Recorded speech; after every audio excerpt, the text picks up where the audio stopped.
해수님은 배울 자격이 있나? 저희 해수기가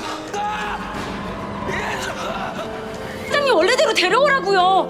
아니 우리 사장님이 왜 지옥에 똑똑히 받아. 네 죄의 무게를. 안 돼요 사장님. 이번 회차에서도 천국보다 아름다우는 죽음 이유를 다루는 판타지적 상상 속에 우리가 외면하고 살았던 삶의 진심을 담아냅니다. 5화와 6화 리뷰를 빠르게 분석하고 다음 주 7화 예고, 전하지 못했던 고마움과 미안함을 이야기하는 시간 갖겠습니다.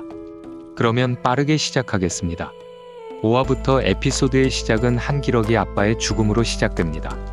가족에게 영정사진을 전해달라는 부탁을 마지막으로 남긴 그는 센터장의 요청으로 낙준이 영정사진을 들고 장례식장에 도착하지만 그곳엔 누구의 눈물도 없습니다.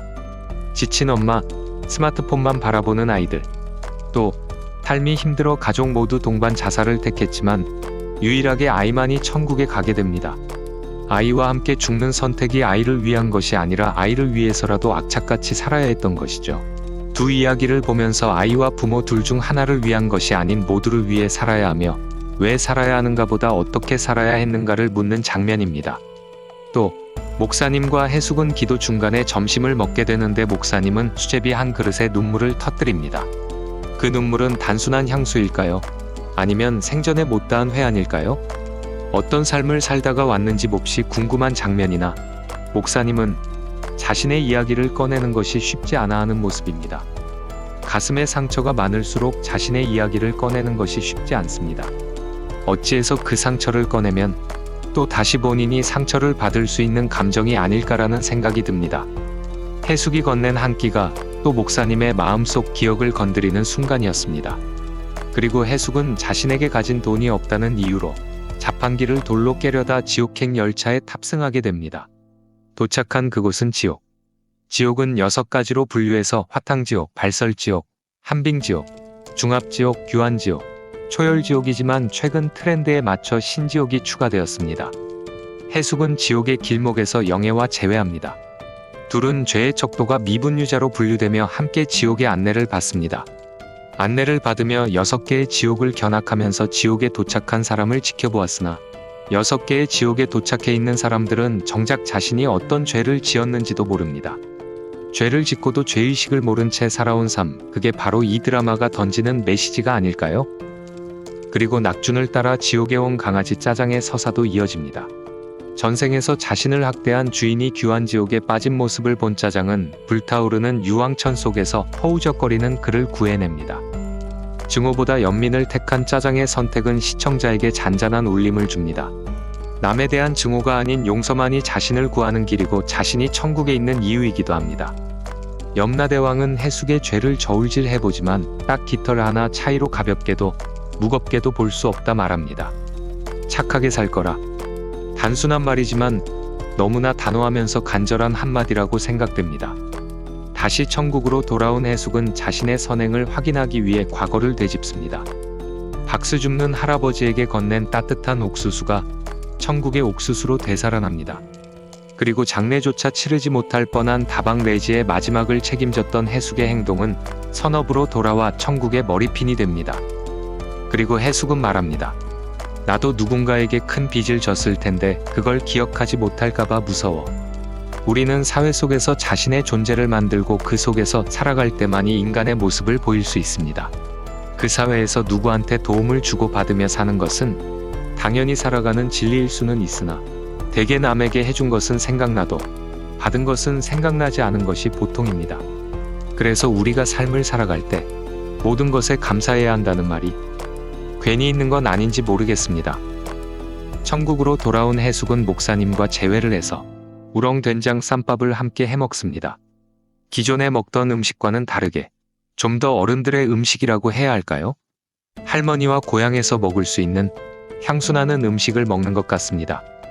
어렵게 우렁이를 잡고 삶아서 음식을 해먹은 후 목사님은 힘들어하는 해숙을 업고 집으로 향합니다. 그 모습은 마치 어머니를 업고 길을 가는 아들의 뒷모습을 보는 것 같습니다. 더 이상은 싸우지 않아 이 둘의 티키타카가 없어서 아쉽기도 하지만 두 사람의 관계가 어떻게 변화할지 궁금증을 자아냅니다. 자, 그러면 5화와 6화의 리뷰는 여기까지 하고 7화 뇌피셜 전하지 못했던 고마움과 미안함이란 제목으로 이야기 전해드립니다. 천국의 어느 고요한 날, 해숙의 앞에 오랜 시간 잠잠하던 그림자가 나타났다. 바로 시어머니였다. 차가운 표정, 굳은 인매. 해숙은 마치 과거로 되돌아간 듯 얼어붙은 채 그 자리에 섰다. 너 아직도 나를 피하고 있었구나. 시어머니의 말투는 변함없이 날카로웠고 해숙은 반응조차 하지 못했다.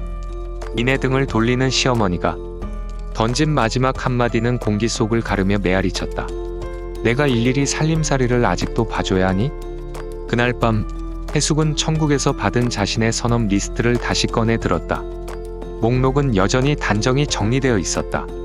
하얀 리본, 따뜻한 옥수수, 그리고 라디오, 구두, 연탄, 물김치. 무심코 넘기던 손끝이 라디오에서 멈췄다. 그 낱말 하나가 마음 깊은 곳에 기억을 건드렸다. 어린 시절 시집살이의 고단함 속에서도 해숙은 외로운 시어머니를 위해 무언가 해주고 싶었다. 끝내 자신의 옷 몇 벌을 팔아 조그만 라디오를 샀고 아무 말 없이 시어머니의 방 한구석에 놓아두었다. 그날 밤 시어머니는 조용히 라디오를 틀었다. 트로트 한 곡이 끝날 무렵 그녀는 작게 말했다. 소리라도 있으니 덜 외롭네. 해숙은 그 말을 들은 뒤 불 꺼진 방에서 한참을 울었다. 잊고 있던 기억이었다.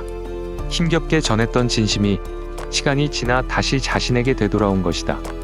라디오는 지금 천국에서 그녀의 선행으로 기록되어 있었다.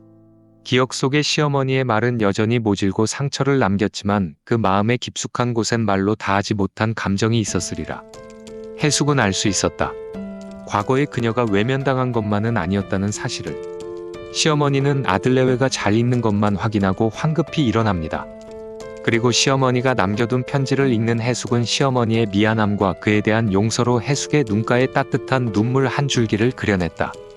그리고 천국에서의 돈은 자신에게 필요 없다며 편지 속에는 본인의 전 재산이 들어 있었고 그것을 해숙에게 주고 본인의 집으로 시어머니는 되돌아간다.